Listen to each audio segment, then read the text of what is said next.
Watu wengi ambao wanasema kwamba wanakula raha, ambao wanafurahia maisha mara mingi ni katika sehemu hiyo ya sexuality, kwa sababu haya ndiyo mambo ambayo wanahesabu kama maisha ya raha. Na katika sehemu hii kunakuwa na laana. Katika kitabu cha Walawi tumepatiwa mambo ambayo hatufai kuyafanya, na maneno waziwazi kwa sababu ya binadamu.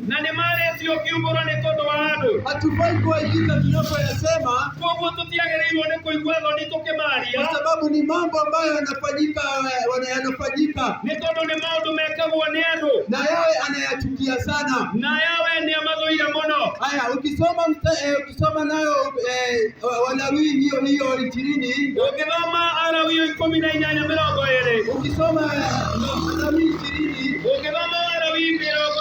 inakupatia adhabu ama mshahara wa mambo ambayo unayatenda haya sexuality. Kwa hivyo yeye anaweka sheria, alafu anaweka pia na malipo yake.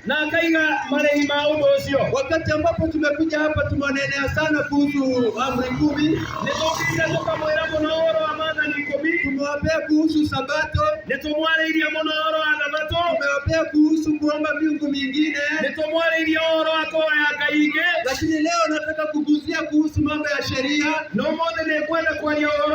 kwa sababu mnaweza sema nyinyi mnasema mambo ya amri 10 na sheria na hukumu, na hii sheria ambayo mnasema ni gani?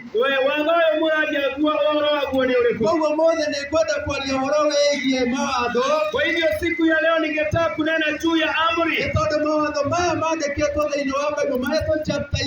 Kwa hivyo haya maneno yamepewa sura mbili. Ukiangalia sana kitabu cha Walawi, wahubiri wengi hawataki kunena juu ya haya mambo, na wanakataa kuambia watu waache dhambi, kwa sababu wanajua watu wanatenda dhambi, lakini hawawezi somewa Walawi 18 wawaambie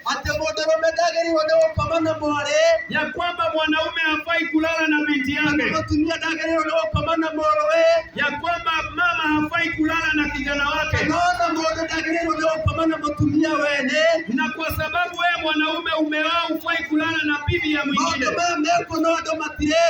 Haya mambo yanafanyika, lakini wachungaji hawasemi. Lakini tutawaambia siku ya leo ya kwamba mwanaume hafai kulala na bibi ya mwenzake, na bibi hafai kulala na bwana asio wake. Mzee hafai kulala na binti yake, na bibi na mama hafai kulala na kijana wake. Hata wewe mzee haufai kulala na bibi ya hafai kulala kuingiliana mkiwa watu wa jamii moja, kwa sababu hayo maneno yameleta laana duniani. Sababu ya hii dhambi inaleta laana duniani. Kuna laana katika nchi yetu ya Kenya, kwa sababu wanaume wanalala na wanaume wenzao, wanawake pia wanafanya kinyume. Mama anashika kijana yake, wanalala na yeye, lakini Walawi 20